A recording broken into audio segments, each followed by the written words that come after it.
So you've reached that point in your film photography journey that Canon AE1 just isn't cutting it anymore. More and more, you want to feel the well-refined edges of the German engineering that is Leica.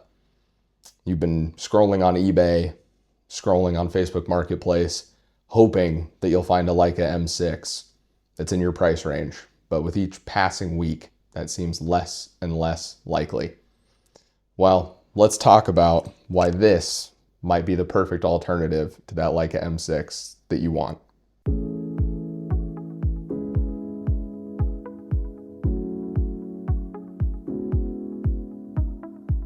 Now, if you're looking for all the details on what makes each Leica special, I'd probably recommend that you click off this and go onto the Leica forums. There's plenty of people there that know way more than me.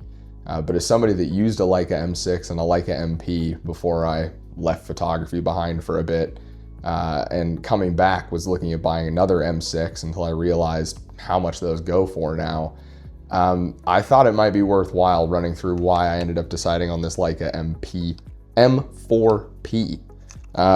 Some people call it the forgotten Leica. Some Leica snobs turn their nose up at it because it was made in Canada instead of Germany. I can tell you, it turns out the Canadians make a pretty good camera, as do the Germans. And the more I was looking into it, the more I realized that while the Leica M6 is kind of the perfect all-in-one package for the price point, it's obviously a Leica. It has internal metering, and that's kind of where the differences stop. This camera does everything that the M6 does, just without a light meter inside. And the more I thought about it and the more I read about it, the more I realized that while I thought having a light meter internally on the M6 would be an advantage, what if that broke?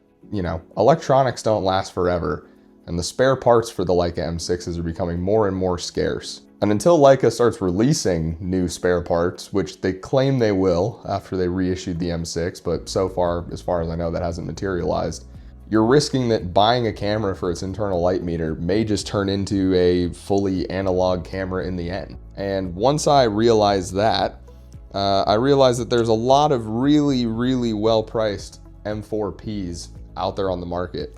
You get the same great features, the same red dot, the same lovely noise when you fire the shutter.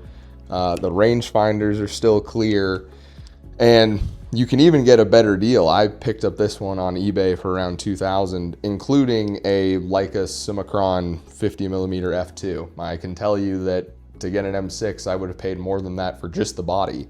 And you know, while I'm not opposed to Voigtländer glass, I have a 28mm f2 Voigtländer. Actually getting to own some real Leica glass is pretty cool.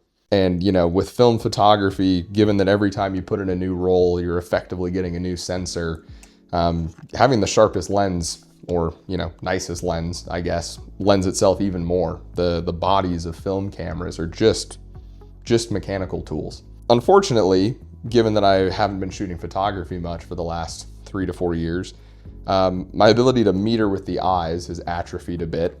So I went down to Red Dot Cameras in London, and I picked up this Kex M meter.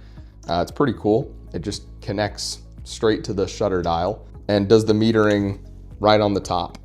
It's kind of like the perfect integration. I can still get my metering, but I don't need to worry about electronics from 1970 lasting me another 10 years. I can trust modern electronics, but the good old-fashioned mechanical build quality that comes with the older Leicas. So I don't really have much to add beyond that, but if you're in the market for a new camera and you're debating between an M6 and maybe an MP, thinking that you know you need that internal metering, I can tell you, you probably don't.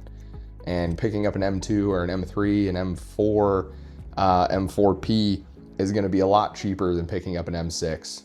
And you can get some better glass, you can still get a light meter on it, and there's just less things to go wrong. So if you're looking for a Leica, but you're on a budget, this might be the camera for you. But I'd love to hear your thoughts on the ever boisterous debate on what Leicas are worth your time below. So drop me a comment, subscribe. We got a few more videos coming. I'll see you in the next one.